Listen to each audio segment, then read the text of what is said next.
Hi, my name is Cora Master Barry, and congratulations on this event today.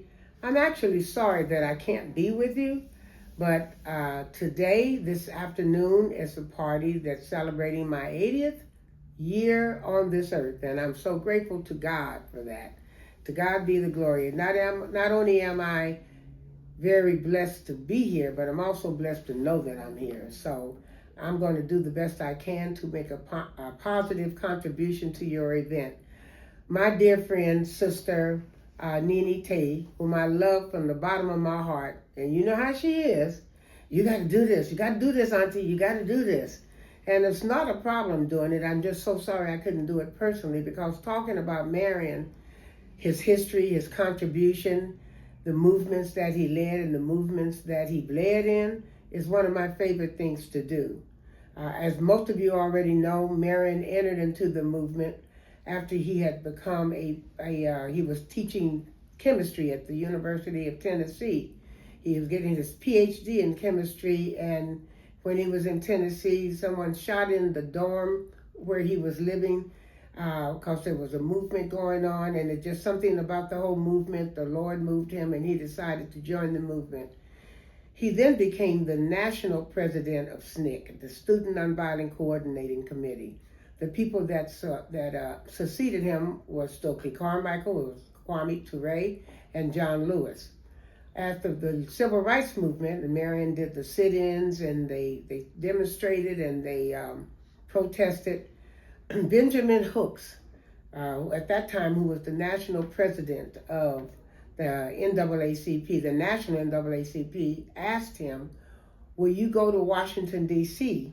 and start another chapter of SNCC, and then also open up a chapter of the NAACP? And Benjamin Hooks was an elder in the sense that he was much older, and he was somebody that Marion admired and looked up to. He was like Martin Luther King. And so Marion said, well, let me see. So he came to Washington, D.C. with the intention of starting a chapter of SNCC. But when he got here, his words, he felt like this was a plantation, and that, you know, a SNCC movement was one thing, but he understood that the people in Washington, D.C. were not free.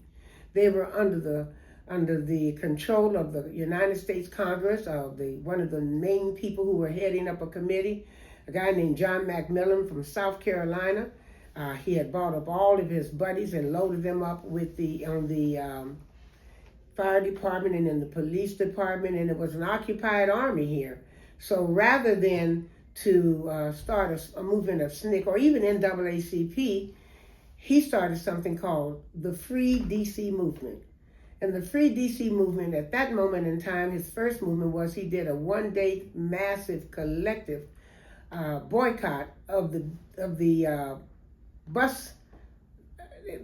metro in Washington, D.C., because it was discriminatory, it was racist. They didn't run in certain black neighborhoods, and the fares were they were getting ready to do a fare hike. And so he did a comprehensive one and was able to get a lot of our people in the city not to take that bus that day. And many of you are, I'm sure, well aware of the 1954-56 Montgomery bus boycott, and it took 373 days to desegregate the buses in Montgomery County, in Montgomery, Alabama. Well, in Washington, D.C., as a result of the comprehensive bus boycott that Marion did under Free D.C., it stopped immediately. They changed their routes and they lowered the fares, and things got better. And from that point on, he started an organization called Pride Incorporated. But he kept Free DC movement because there were certain areas that he always wanted to stand up against, to fight against. One of them obviously was the home rule, and that came a few years later in 1974. But Free DC was the first fundamental movement that Marion participated in or started and created in Washington, D.C.